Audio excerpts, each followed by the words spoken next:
The corridor outside the locker rooms hummed with old fluorescent lights, their buzz filling the narrow space like a held breath. Metal doors lined both sides, dull and dented, their handles cold and silent. Somewhere down the hall, laughter echoed, careless and distant, like it belonged to another world. She stood near the end of the row, smaller than the men around her, her hands folded in front of her, her shoulders slightly curved inward. They didn't shout. They didn't have to. Their voices were low, casual, almost bored, like they were discussing weekend plans instead of cornering someone with no clear exit. One of them leaned against a locker, blocking her path. Another shifted just enough to close the space behind her. Their words were coated in humor, in implication, in the kind of disrespect that pretends to be harmless. No one nearby looked over. A few boots passed, slowed, then kept moving. She said nothing. To them, her silence meant permission. It meant fear. It meant compliance. But inside her, everything was steady. Her breathing. Her pulse. Her focus. She wasn't trapped. She was waiting. Before we begin, make sure to subscribe to FOB Veteran Stories so you never miss these true tales of courage. And tell us in the comments, where are you watching from today? Her name, according to the paperwork, was Petty Officer Lena Hart, 29 years old. Assigned as a logistics records clerk attached to the training wing, responsible for equipment signouts, maintenance logs, and inventory discrepancies that most people barely skimmed. It was the kind of role no one remembered, the kind that blended into hallways and corners and clipboard shadows. That was exactly why she had chosen it. Lena moved like she didn't want to be seen. Her steps were soft, her shoulders slightly rounded, her gaze lowered just enough to avoid inviting conversation. She spoke only when spoken to, and even then, her voice stayed low and careful, never sharp, never memorable. To most people, she looked tired, maybe overwhelmed, maybe unsure of herself, definitely not dangerous.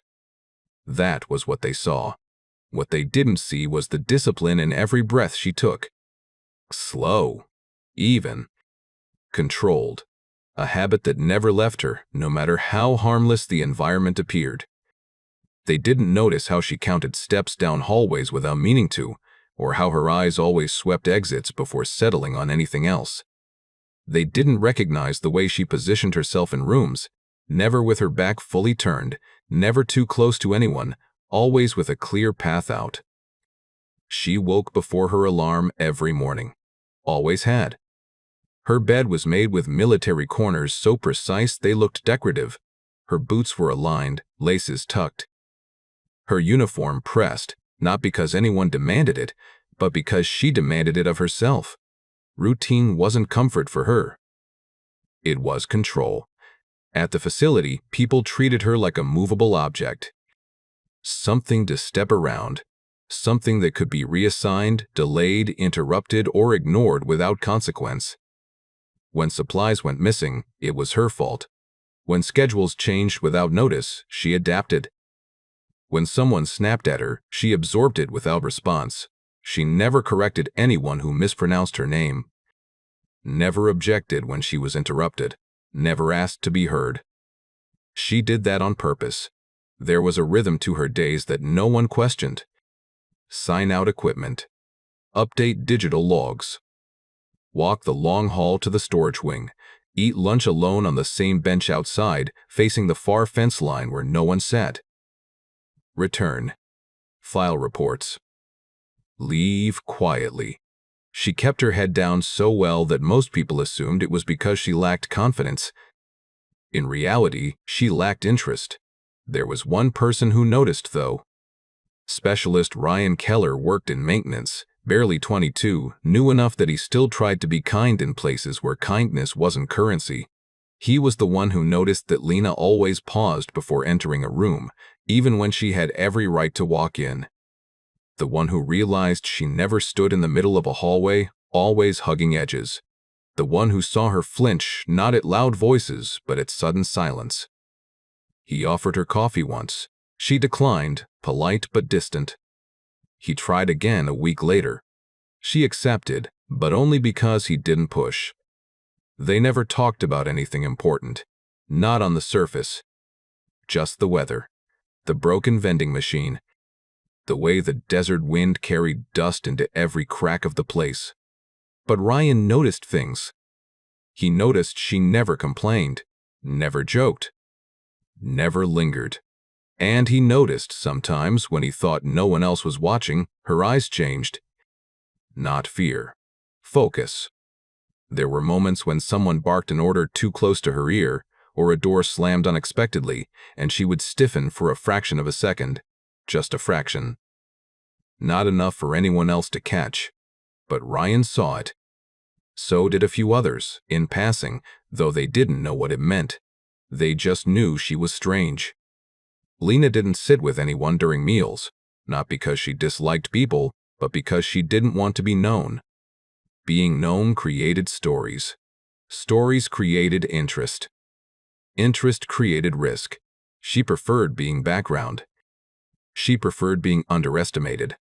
The men who laughed when she walked by assumed she was nervous. The ones who made quiet comments about her posture assumed she was weak. The ones who spoke about her like she wasn't there assumed she didn't understand. She understood everything, but she never corrected them. She absorbed it, not because she believed it, because she didn't need to prove anything. There were moments, small and almost invisible, where her past leaked through. Once, when a visiting officer asked her to hand over a sidearm for inspection, she adjusted her grip instinctively, thumbs settling into place with trained ease before she caught herself. Another time, when a loud argument broke out down the hall, she turned her head not toward the noise, but toward the nearest exit. No one noticed. Except Ryan. He once asked her, gently, "You ever think about transferring somewhere quieter?" She looked at him for a long second before answering. "I am somewhere quiet," she said. And that was the truth. Quiet was not the absence of danger. Quiet was where danger hid. She kept her hair pulled back tightly, no loose strands. No jewelry. No scent. Nothing memorable. Her hands were steady when she wrote. Her walk was unhurried, never rushed, never lazy. Every movement had a purpose even when it looked careless. She didn't correct disrespect. She didn't confront mockery. She let it pass through her like water, because she wasn't here to be seen. She was here to observe. And while everyone else mistook her silence for weakness, Lena Hart stood inside her own calm, waiting for the moment when being invisible would finally matter. She always waited, and she always knew when it was time to stop. It didn't start with shouting. It never did. The first week Lena Hart worked the equipment desk, it was only small things. A delayed signature that turned into a smirk when she asked again. A pen tossed onto the counter instead of handed over. A shoulder that brushed her a little too hard in a narrow hallway, followed by quiet laughter as if it were an accident. She let it slide, eyes down, voice calm, hands steady on the clipboard. That calm did something dangerous in the wrong kind of men. It told them there would be no consequences. One afternoon, a group of service members came through for gear checks just before close. Their uniforms were half-dressed, sleeves rolled, posture loose like rules didn't apply after daylight. One of them leaned over the counter, close enough that Lena could smell the sharp bite of sweat and metal. "You're new," he said, tone friendly in the way a trap is friendly. "I've been here a few weeks," she answered. He smiled wider, like that answer amused him. "Quiet girl." "That's good. Quiet girls don't cause problems." Behind him, his friends chuckled softly, not loud enough for anyone to call it out. Lena stamped the form and slid it back. In the corner of her vision, she registered the way they moved as a unit. One spoke while the others watched. One blocked the doorway without looking like he was blocking it. One kept his hands in his pockets, eyes scanning the hallway like he owned it. When they left, the air felt lighter. Not because the danger was gone, but because it had revealed itself. The next encounter came in the locker corridor after evening training. Lena was walking with a box of returned radios balanced against her hip, her gaze focused straight ahead. The corridor was narrow, lined with lockers, with nowhere to step aside. They appeared ahead of her like they'd been waiting. One of them stood in the center of the hallway, forcing her to slow. Another leaned against a locker, arms crossed, as if bored. The third tilted his head, pretending to notice her for the first time. "Still working late, Hart?" he asked. She nodded once. "Inventory." He moved closer, just enough to make her shift her weight. "You ever get tired of being everyone's errand girl?" "It's my job," she said. The words were simple, neutral. But the men reacted as if she'd challenged them. The first one stepped aside at the last second, letting her pass, but not without brushing his shoulder against hers again. This time, he whispered as she walked by, "Don't be difficult." Lena didn't turn. She didn't speed up. She didn't show anger or fear. She logged the radios and went back to work as if nothing had happened. But the pattern was forming. It always formed the same way. Casual disregard. Testing boundaries. Waiting to see if the target would flinch, complain, push back. Her quiet became a blank wall they could throw themselves against without resistance, and slowly their confidence grew. The disrespect turned public. At the mess area one evening, Lena stood in line holding a tray, eyes on the serving counter. Behind her, two men spoke loudly enough for her to hear. "She doesn't talk," one said, laughing. "I don't think she can." "She can," the other replied. "She just knows better." Lena didn't look back. She didn't tense. But she heard every word and marked the voices, the timing, the posture. She noted who laughed and who stayed quiet. She watched who looked away when the laughter started and who leaned into it like it was entertainment. Crowds were rarely cruel on their own. They became cruel when someone gave them permission. And the permission was spreading. People started watching her more. Not with concern, but with curiosity, as if she were a quiet experiment. Some looked embarrassed. Some looked amused. Most looked away.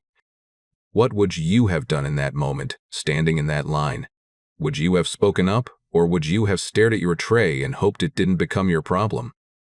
Lena carried her food to her usual bench outside, facing the fence line. The wind was cold and dry.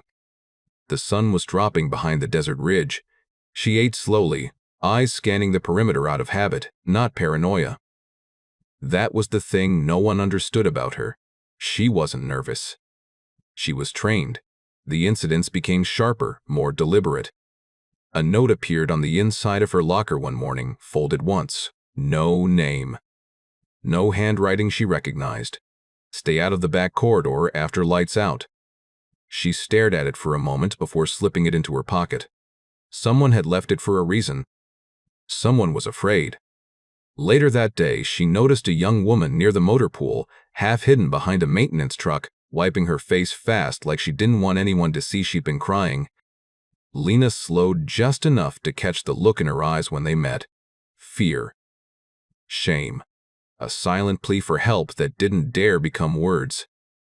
The woman turned away quickly, shoulders shaking as she pretended to check her phone.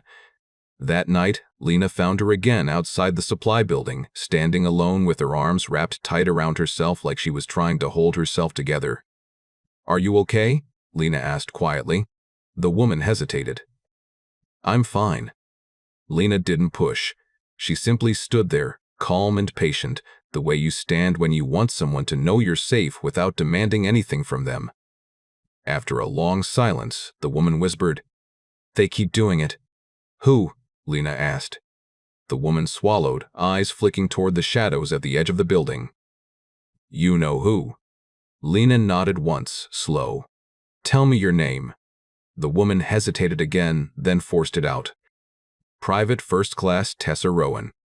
Lena didn't react. No sympathy on her face that could be mistaken for weakness. No anger that could be overheard. Just steady attention. Tessa's voice cracked. "I tried to report it once. I didn't even say everything. I asked what I should do. They told me to stop making trouble." Lena let the words hang, heavy in the air. Tessa looked down. "After that, everyone treated me like I was, like I'd done something wrong. Lena's jaw tightened slightly, a barely visible shift. Have they come after you again? Tessa nodded, tears pooling but not falling. They said I should learn to listen. Lena watched her for a long moment. You're not alone, she said.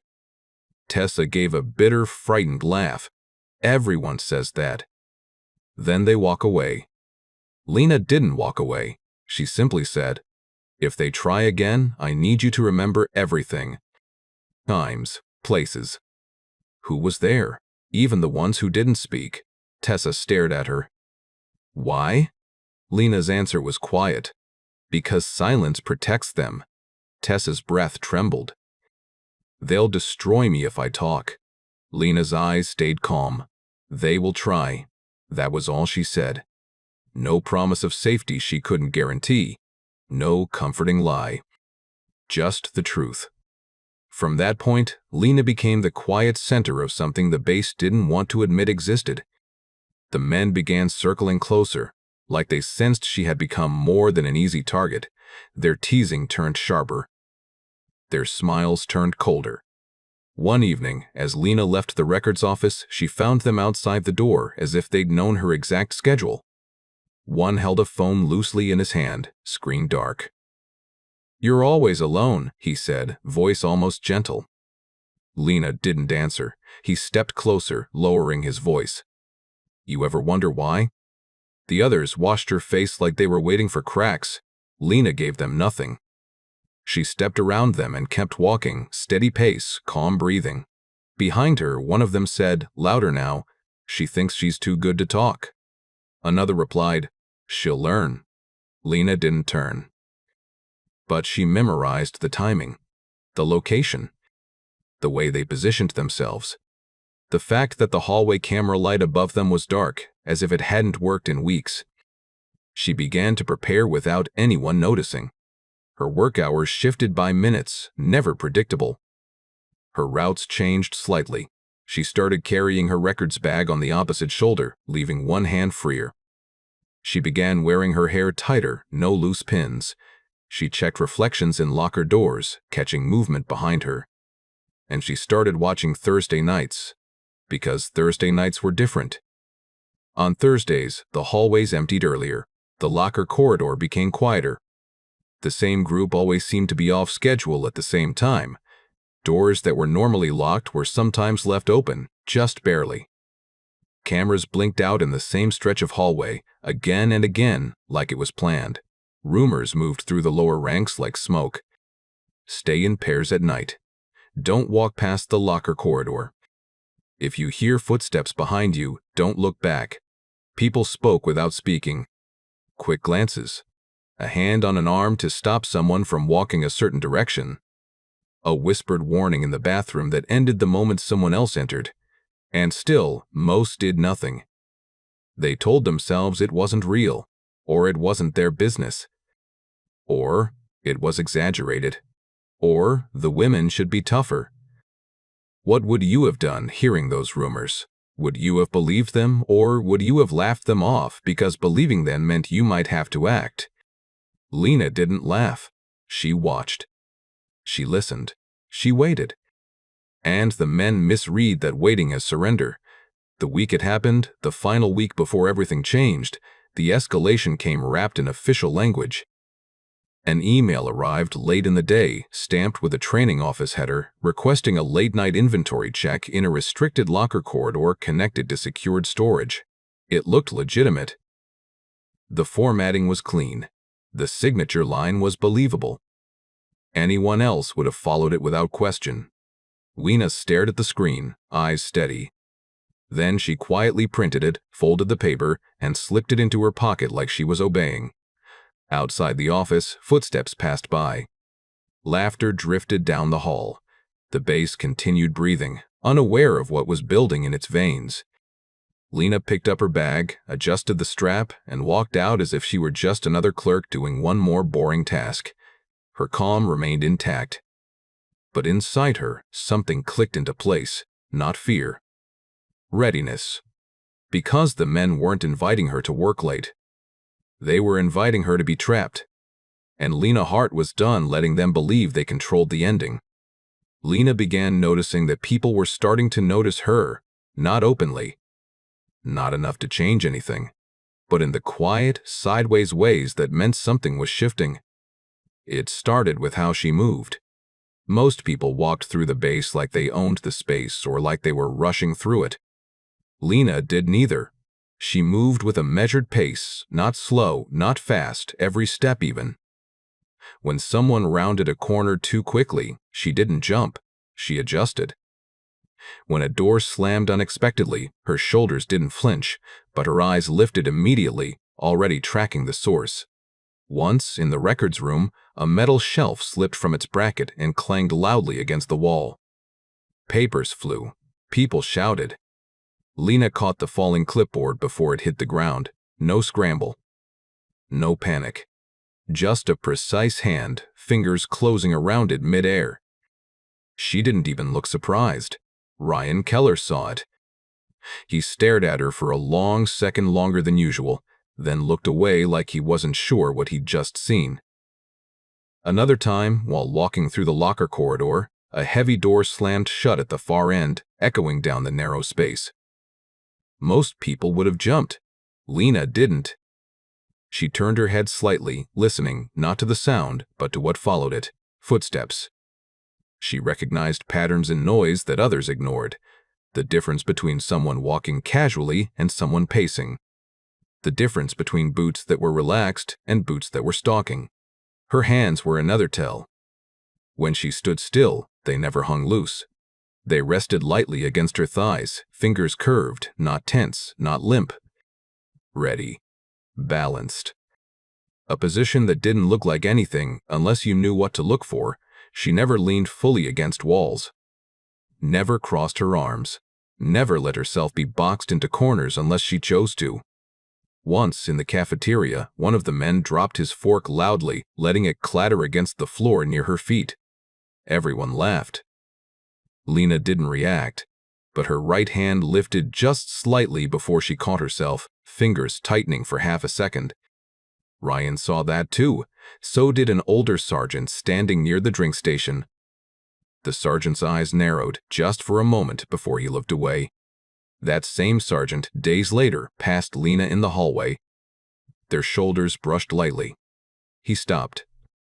Not fully, just enough to turn his head. His eyes flicked to the inside of her wrist, where the edge of her sleeve had ridden up slightly. There was a faint, pale line there. Thin, clean. A scar. He froze.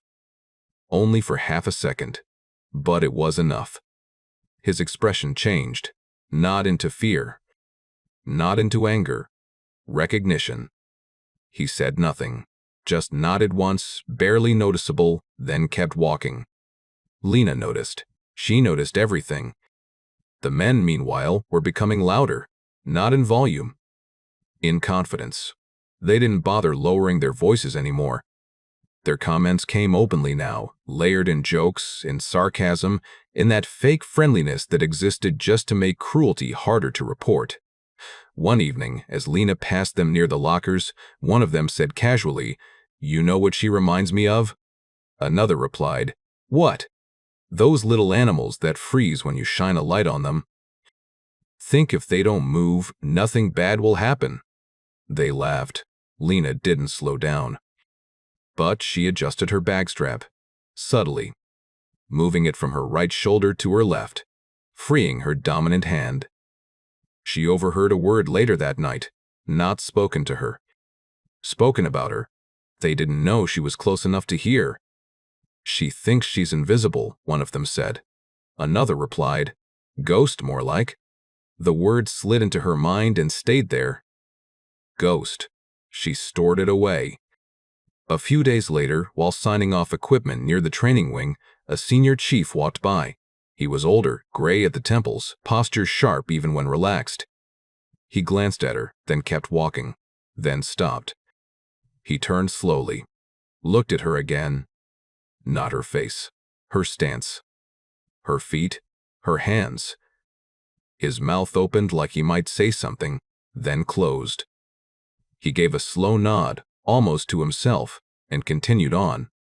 Lena felt his eyes on her until he disappeared around the corner. She didn't turn, but inside, she marked it.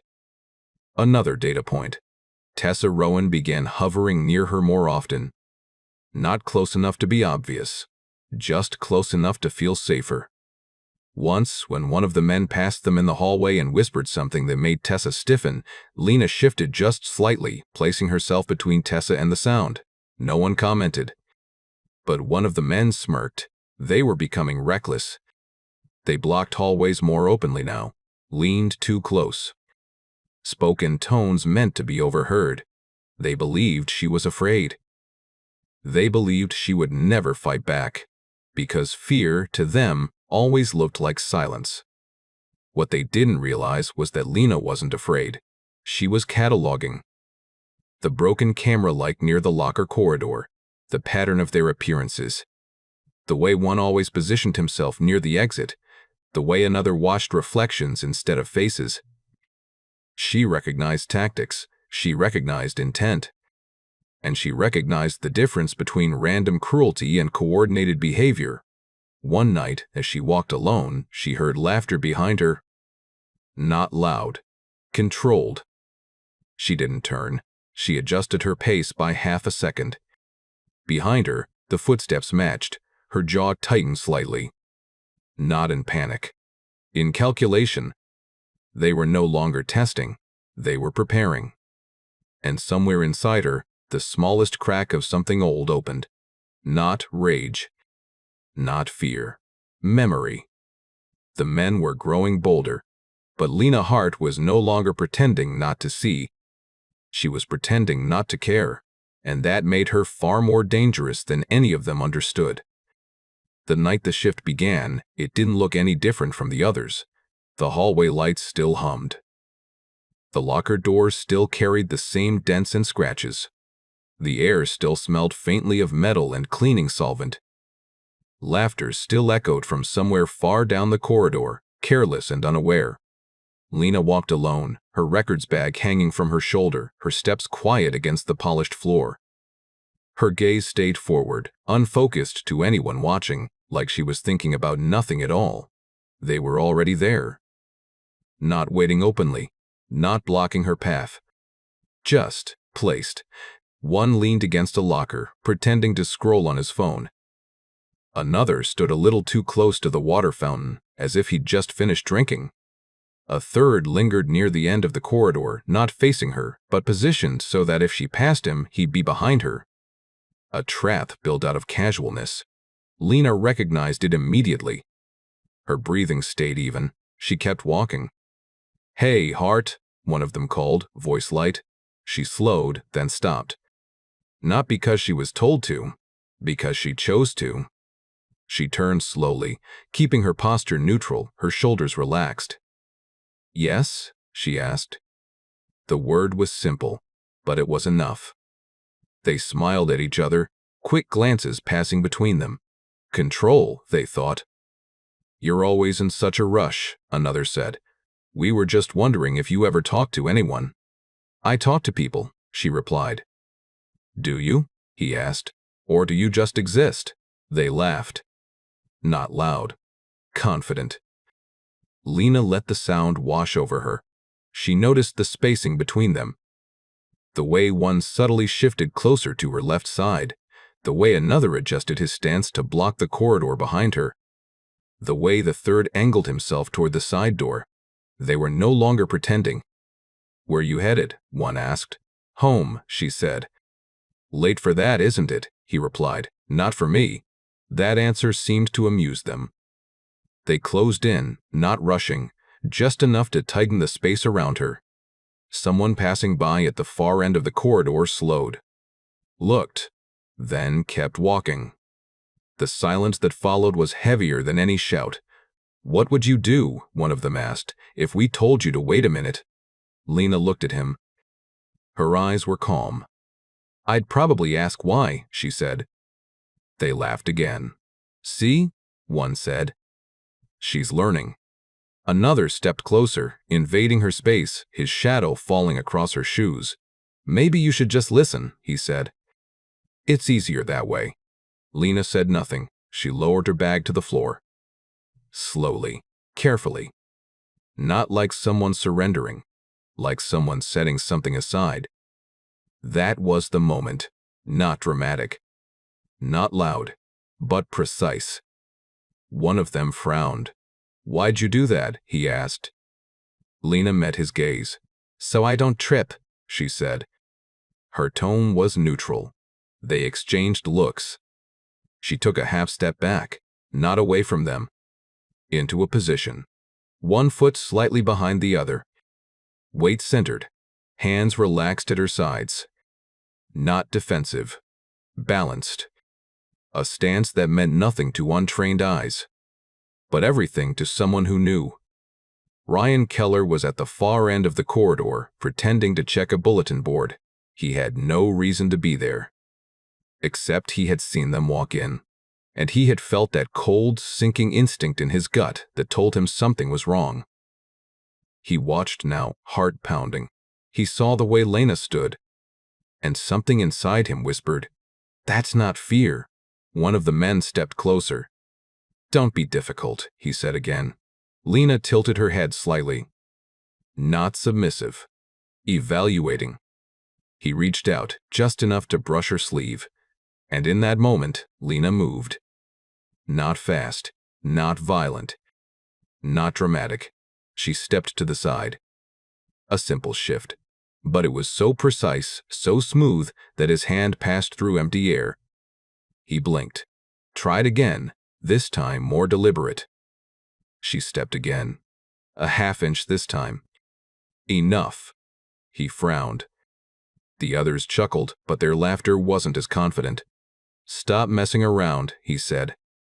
Lena didn't answer. He reached again. This time, Lena caught his wrist. Not hard. Not aggressive. Just held it. 2 fingers. Light pressure. And he froze. Not because it hurt, but because he suddenly couldn't move. His muscles locked. Confusion crossed his face. "What the hell?" he started. Lena let go. He stumbled back a step, more from shock than anything else. "What did you do?" one of the others asked. "Nothing," Lena said. And it was true. She had done almost nothing. But the room felt different now.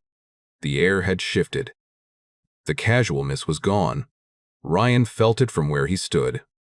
So did the older sergeant passing the hallway entrance, who slowed, sensing the tension without knowing why.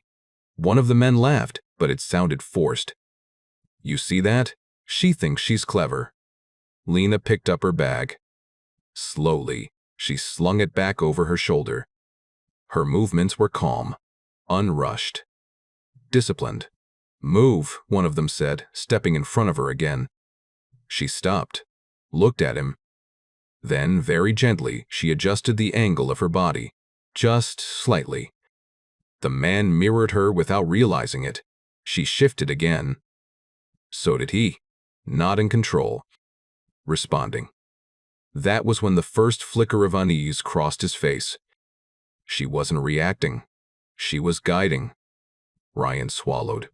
He didn't know what he was seeing. But he knew it wasn't normal. One of the men cleared his throat. "You got some kind of attitude problem, Hart?" "No," she said. "Then what is it?" She paused. Just long enough to make the silence stretch. "I pay attention," she replied. That should not have been frightening. But it was. Because they suddenly realized something they hadn't before. She wasn't ignoring them. She was watching them. One of them laughed again, but now it was sharp. "You think you're better than us?" Lena didn't answer. She took one step forward. Not into them. Between 2 of them. They instinctively moved. She passed through. Not breaking stride. Not touching anyone. Just walking. Behind her, someone swore. Another grabbed her arm. Bad move. Lena stopped. She turned. Her hand came up, not in a strike. In a redirection. She twisted his wrist, not hard enough to injure, just enough to force him to let go. Then she stepped back, Still no aggression. Still no reveal. But now the laughter was gone. The confidence had cracked. "What is wrong with you?" one of them demanded. Lena looked at him. Her eyes were calm. But something in them had changed. Not anger. Clarity. "Nothing," she said. That word again. But this time, it landed differently. People had started to notice. Not in a crowd. Just in fragments. Ryan stood frozen, heart racing. The older sergeant had stopped entirely now, pretending to check his phone while watching through the reflection of a locker. A young corporal near the corner of the hall slowed, then stopped.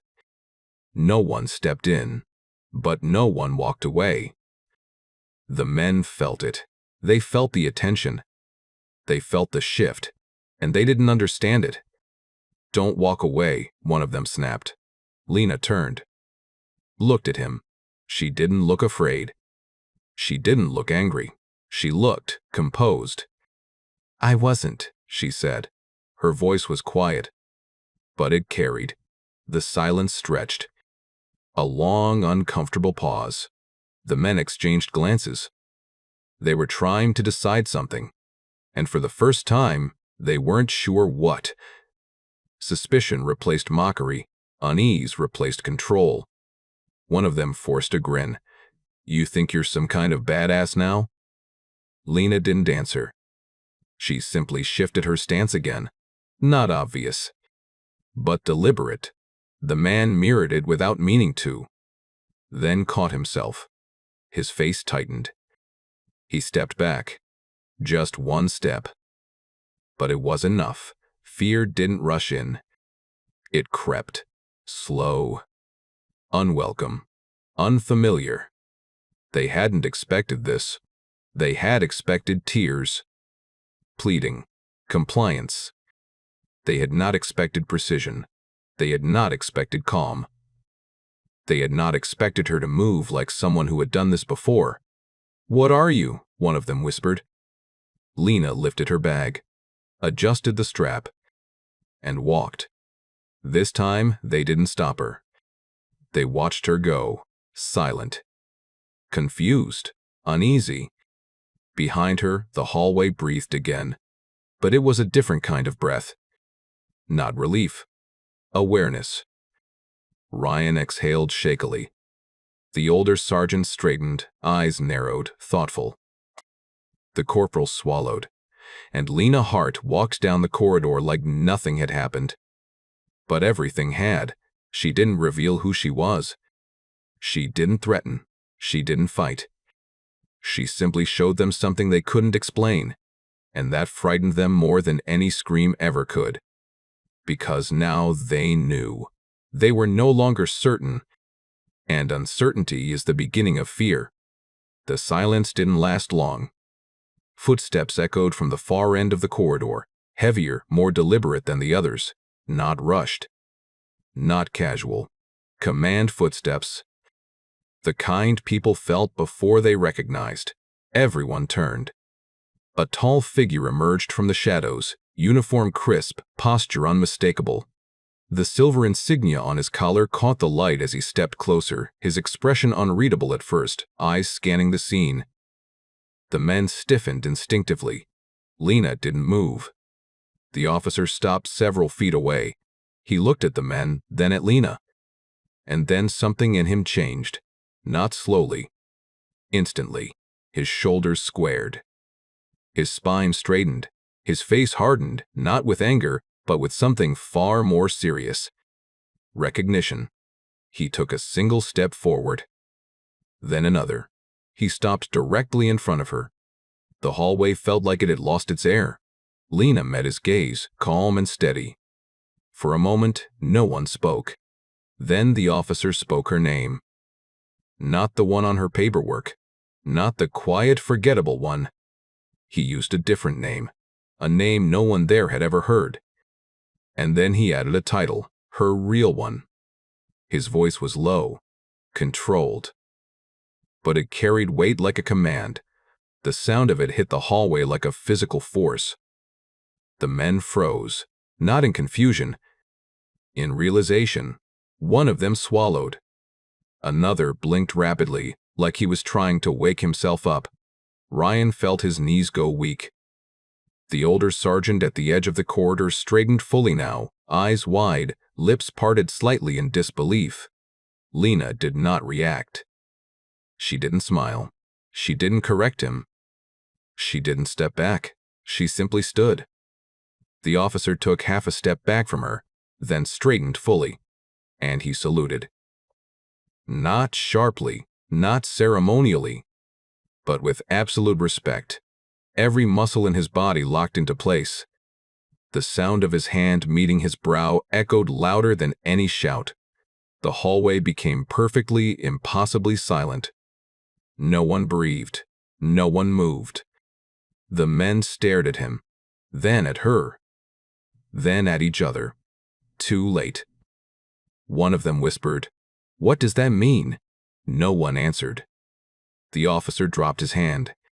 His voice, when he spoke again, was different, not loud, not dramatic, but unmistakably changed. "You will step away from her," he said, not as a request. As a fact, the men obeyed. Not because they wanted to, but because something ancient and powerful in the tone of his voice told them they no longer had a choice. They stepped back, slowly. One of them stumbled slightly. Lena did not move. She did not look at them. She only looked at the officer. He nodded once, a small movement. But it carried years of shared understanding. And in that moment, without speeches, without explanations, without a single dramatic word, the truth landed. She had never been small. She had never been weak. She had never been theirs to corner. The men finally understood. Not who she was, but what she was. And by the time they did, it was already too late. The hallway didn't return to normal. It couldn't. Something invisible had moved through it, like a current changing direction. Conversations died in throats. Laughter didn't come back. Even the hum of the lights seemed quieter, as if the building itself had noticed. People were standing differently now. Not closer, not farther. Still. Very still. The men who had surrounded her a minute earlier no longer looked like they owned the space. Their shoulders sagged, not from exhaustion, but from realization. The kind that hollowed you out. The kind that replayed every word you had spoken and every laugh you had shared and asked, "What did I just do?" They didn't look angry anymore. They looked exposed. One of them swallowed hard, eyes darting from Lena to the officer and back again, like he was trying to solve a puzzle that had already solved him. The officer turned, slowly, deliberately, making sure everyone was watching. Then he spoke, not loudly, not for effect, just clearly. "She is here under orders higher than yours," he said, "and her presence deserves respect, not fear. Not reverence. Respect." The word landed heavier than any threat. He turned back to Lena. For the first time, his tone softened, not into familiarity, into acknowledgement. "You should not have been treated this way," he said. Lena nodded once, not in agreement, in acceptance. No pride crossed her face. No satisfaction. No trace of victory. She didn't lift her chin. She didn't straighten her posture. She didn't look at the men. She remained exactly as she had been when they thought she was nothing. That, more than anything, broke them. One of them rubbed his hands together over and over, like he was trying to scrub something off that wasn't there. Another stared at the floor, jaw tight, eyes unfocused. A third blinked too many times, breathing shallow, his body struggling to reconcile who he had been a minute ago with who he was now. No one spoke. No one dared. Around them, small movements began. A corporal who had been leaning against the wall straightened. A young private who had pretended to check his phone lifted his eyes. The older sergeant stepped forward half a pace, then stopped, uncertain. Ryan Keller felt his throat tighten. He remembered the way she carried her bag. the way she avoided attention, the way she never defended herself. And suddenly, he saw it all differently, not as weakness, as discipline. The officer looked down the hallway, scanning faces. "If anyone here thinks they saw nothing," he said quietly, "you were wrong." The words weren't a threat, they were a correction. He turned back to Lena. "Do you want to leave this corridor?" he asked. Not command. Choice. Lena looked past him, down the long stretch of lockers, the same corridor she had walked through for weeks, unnoticed. She shook her head slightly. "No, sir." The men flinched. The officer studied her, then nodded. "Then we will," he gestured. And the men moved. Not because they were told, because they couldn't stay. They stepped back, one by one. Not in formation, in fragments. Their confidence had drained away, leaving something thin and fragile in its place. Shame. The kind that didn't burn hot, the kind that sank deep. As they retreated, no one laughed. No one smirked. No one spoke. They passed people who now wouldn't meet their eyes. And for the first time, they understood what it felt like to be seen. Lena remained where she was. Still, quiet. Her hands at her sides, her breathing slow. The officer didn't rush her. He simply stood nearby, not looming, not crowding, just present. A silent acknowledgement of space, of autonomy, of dignity. Around them, people began to move again. But differently. Quieter. Softer. Like they were afraid of disturbing something sacred. Ryan took a step forward, then stopped. Unsure. Lena noticed. She met his eyes and gave him a small, almost imperceptible nod. Not thanks, permission. The officer turned to address the corridor again. "Carry on," he said. And this time, it didn't mean pretend nothing happened. It meant remember. People dispersed slowly, glancing back, absorbing what they had just witnessed. No speeches. No applause. No dramatic gestures. Just a woman who had been underestimated, and a room that finally understood. Lena picked up her bag, adjusted the strap, and walked. Not as a hero. Not as a symbol, just as herself. And that was the most powerful thing any of them had ever seen. Lena did not linger. She did not look back to see who was watching her now. She did not wait for apologies that would have sounded hollow anyway. She simply walked down the corridor the same way she always had, steady, quiet, unremarkable to anyone who didn't know better. Only now, the space felt different. Not safer, not fixed. Just aware. Voices stayed low. People stepped aside without being told. A few looked at her with something like regret, though none of them said it out loud. Regret was uncomfortable. Silence was easier. She reached the end of the hall and turned the corner, out of sight. That was where Tessa Rowan stood, pressed against the wall, eyes wide, hands trembling. She had heard everything. Lena stopped in front of her. Tessa's lips parted, but no sound came out. Lena didn't say anything dramatic. She didn't reassure her with promises she couldn't make. She simply placed her bag down and, without asking, wrapped her arms around her. Tessa broke. Not loudly, not all at once. Just enough. Enough to lean into someone who wasn't going to leave. Lena held her until the shaking slowed. When Tessa pulled back, wiping her face with her sleeve, her eyes were different. Still afraid, but not alone. "Are you okay?" Tessa whispered.